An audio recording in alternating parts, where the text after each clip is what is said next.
وَلَقَدْ يَسَّرْنَا الْقُرْآنَ لِلذِّكْرِ فَهَلْ مِن مُّدَّكِرٍ بسم اللہ الرحمن الرحیم ربی یسر ولا تعسر وتمم بالخیر وبک نستعین آمین یا الہی آمین۔ السلام علیکم ورحمۃ اللہ وبرکاتہ۔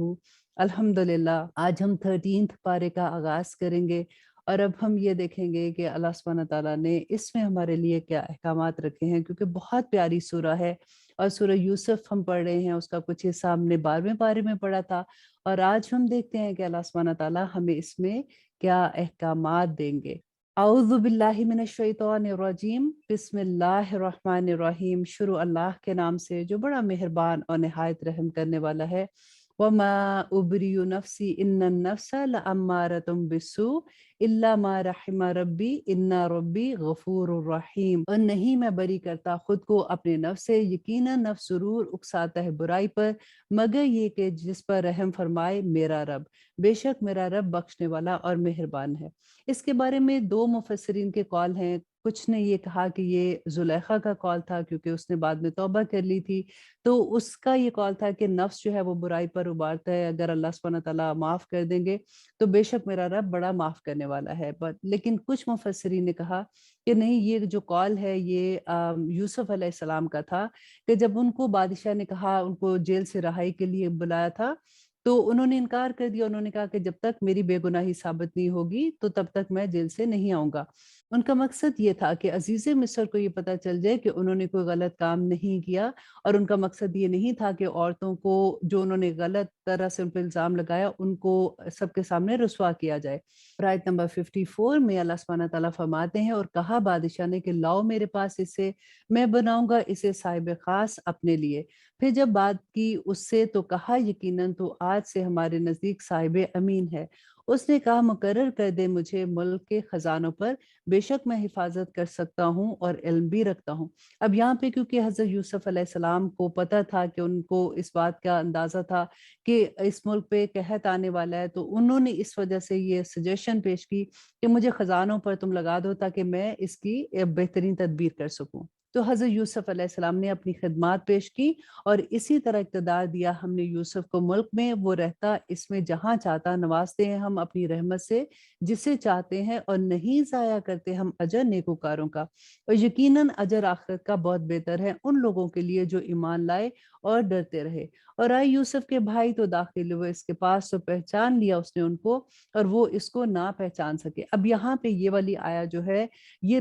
آپ اندازاً آپ یہ دیکھیں کہ 10 سال کے بعد پھر کیا واقعہ ہوا تھا کہ حضرت یوسف علیہ السلام نے پھر جو تدبیر کی اس کی وجہ سے یہ ہوا کہ 7 سال بہت اچھے حالات تھے، اس میں یہ غلہ سیو کرتے رہے، اور اس کے بعد جب ان پہ قحط آیا تو نہ صرف مصر پہ بلکہ فلسطین پر بھی قحط آیا تھا، لیکن مصر میں انہوں نے یہ اسٹریٹجی یوز کی کہ جو ایک خاندان ہے اس کو اتنا غلہ دیا جائے گا جتنا ایک اونٹ اٹھا سکتا ہے، اور اس کے عوض وہ تھوڑا سا معاوضہ لیتے تھے، کیونکہ ان کے پاس انہوں نے کافی غلہ سیو کر لیا ہوا تھا۔ اب کیونکہ فلسطین میں بھی قحط تھا تو حضرت یوسف علیہ السلام کے 10 بھائی جو ہیں وہ آتے ہیں مصر غلہ لینے کے لیے، لیکن ایک بھائی ان میں سے جو تھا چھوٹا بنیامن، اس کو وہ نہیں ساتھ لائے، کیونکہ حضرت یعقوب علیہ السلام نے جو واقعہ ہم نے یوسف علیہ السلام کا پڑھا تھا اس کی وجہ سے اب وہ ان کے ساتھ نہیں بھیجتے تھے، ان کو ڈر تھا کہ کہیں یہ اس کو بھی نقصان نہ پہنچا دے۔ آیت نمبر 59، اور جب تیار کر دیا اس نے ان کا سامان تو کہا کہ لیتے آنا میرے پاس اپنے ایک بھائی کو جو ہے تمہارے باپ کی طرف سے، کیا نہیں تم دیکھتے کہ میں پورا بھر کر دیتا ہوں پیمانہ، اور میں بہترین مہمان نوازی کرنے والا ہوں۔ اب یہاں پہ حضرت یوسف علیہ السلام نے ان کو کہا کہ نیکسٹ ٹائم جب تم آؤ گے تو تم اپنے چھوٹے بھائی کو بھی ساتھ لانا، کیونکہ خاندان کے لیے ایک ایک مقدار کا غلہ ملتا تھا، تو بس اگر نہ لاؤ گے تم میرے پاس اسے تو نہ غلہ ہوگا تمہارے لیے میرے پاس، اور نہ تم میرے قریب ہی آ سکو گے۔ انہوں نے کہا کہ ہم آمادہ کریں گے اس کے بارے میں اس کے باپ کو، اور یقیناً ہم یہ کام کریں گے۔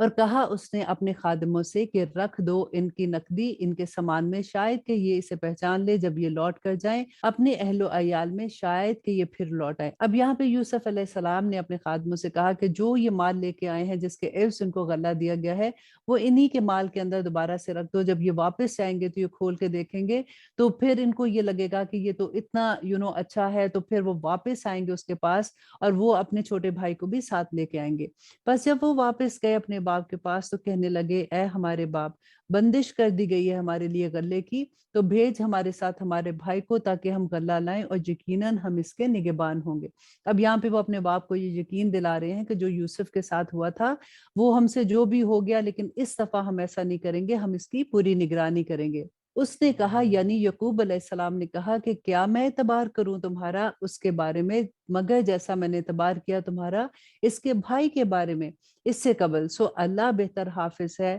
اور وہ سب سے زیادہ رحم کرنے والا ہے۔ اور جب کھولا انہوں نے اپنا اسباب تو پائی انہوں نے اپنی نقدی جو لٹا دی گئی تھی ان کی طرف، کہنے لگے اے ہمارے باپ، کیا اور چاہیے ہمیں، یہ ہے ہماری نقدی جو لٹا دی گئی تھی ہماری طرف، اور رسد لائیں گے ہم اپنے اہل و عیال کے لیے اور نگہبانی کریں گے اپنے بھائی کی، اور زیادہ لائیں گے ایک اونٹ بوجھ غلہ، یہ غلہ آسان ہوگا۔ اب یہاں پہ دیکھیے کہ جب انہوں نے دیکھا کہ وہ نقدی ان کے سامان سے نکل گئی ہے اور وہ خوش ہو گئے، اور انہوں نے اپنے باپ کو کہا کہ دیکھو وہ تو اتنا رحم کرنے والا ہے، نیکسٹ ٹائم اگر ہم اپنے چھوٹے بھائی کو بھی ساتھ لے جائیں گے تو ہم ضرور اور زیادہ غلہ لے کے آئیں گے۔ اس نے کہا ہرگز نہیں بھیجوں گا میں اسے تمہارے ساتھ یہاں تک کہ تم دو مجھے پختہ عہد اللہ کا کہ تم ضرور لے آؤ گے میرے پاس اس کو، مگر یہ کہ گھیر لیے جاؤ تم۔ بس جب دے دیا انہوں نے اس کو اپنا عہد تو کہا اس نے کہ اللہ اس پر جو ہم کہہ رہے ہیں ضامن ہے، اور کہا اس نے اے میرے بیٹو، نہ داخل ہونا ایک ہی دروازے سے بلکہ داخل ہونا مختلف دروازوں سے، اور نہیں بچا سکتا میں تم کو اللہ کی مشیت سے ذرا بھی،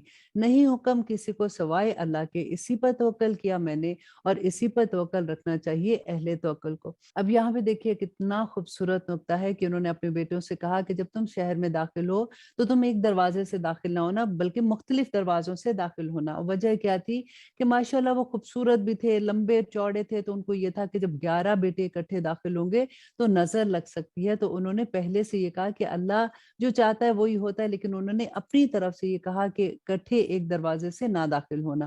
اور جب داخل ہوئے وہ جہاں سے حکم دیا گیا تھا ان کو، ان کے باپ نے نہیں بچا سکتی تھی ان کو اللہ کی مشیت سے کوئی چیز، مگر ایک خواہش تھی یعقوب کے دل میں جو اس نے پوری کی تھی، اور بے شک وہ ایک صاحب علم تھا کیونکہ ہم نے اس کو علم سکھایا تھا، لیکن اکثر لوگ نہیں جانتے۔ کیا نہیں جانتے؟ کہ اکثر لوگ یہ نہیں جانتے کہ نظر برحق ہے، کیونکہ نبی صلی اللہ علیہ وسلم نے فرمایا تھا نا کہ نظر جو ہے وہ اونٹ کو ہانڈی تک لے آتی ہے۔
وہ لوگ جنہوں نے بنائی مسجد ضرر پہنچانے کے لیے اور کفر کے لیے اور تفرقہ ڈالنے کے لیے مومنوں کے درمیان، اور گھات کی جگہ ان کے لیے جو جنگ کر چکے ہیں اللہ اور اس کے رسول سے اس سے قبل، اور وہ قسمیں ضرور کھائیں گے، نہیں تھا ہمارا ارادہ مگر بھلائی کا، اور اللہ گواہی دیتا ہے کہ یقیناً وہ جھوٹے ہیں۔ دیکھیں منافقین اللہ کی قسمیں کھا کھا کر نبی صلی اللہ علیہ وسلم کو یقین دلاتے تھے، اور نبی صلی اللہ علیہ وسلم ان کی باتیں مان جاتے تھے، لیکن جب تک اللہ سبحانہ تعالیٰ نے وحی کے ذریعے نبی صلی اللہ علیہ وسلم کو نہیں بتایا کہ کون منافق ہے اور کس کی بات نہیں ماننی ہے، نہ کھڑے ہونا تم اس میں کبھی، بے شک وہ مسجد جس کی بنیاد رکھی تقوی پر پہلے دن سے زیادہ مستحق ہے کہ کھڑے ہو تم اس میں ایسے لوگ ہیں جو پسند کرتے ہیں کہ پاک رہیں، اور اللہ پسند کرتا ہے پاک رہنے والوں کو۔ یا جس نے بنیاد رکھی اپنی عمارت کی تقوی پر، اللہ کے اور اس کی رضامندی پر، وہ بہتر ہے، یا وہ جس نے بنیاد رکھی اپنی عمارت کی ایک کنارے پر کھائی کے جو گرنے والی ہے، پھر لے گرے وہ اس کو دوزخ کی آگ میں، اور اللہ نہیں ہدایت دیتا ان لوگوں کو جو ظالم ہے۔ ہمیشہ رہے گی ان کی یہ عمارت جو انہوں نے بنائی ہے بے یقینی کے سبب ان کے دلوں میں، مگر یہ کہ پارا پارا ہو جائیں گے ان کے دل، اور اللہ جاننے والا اور حکمت والا ہے۔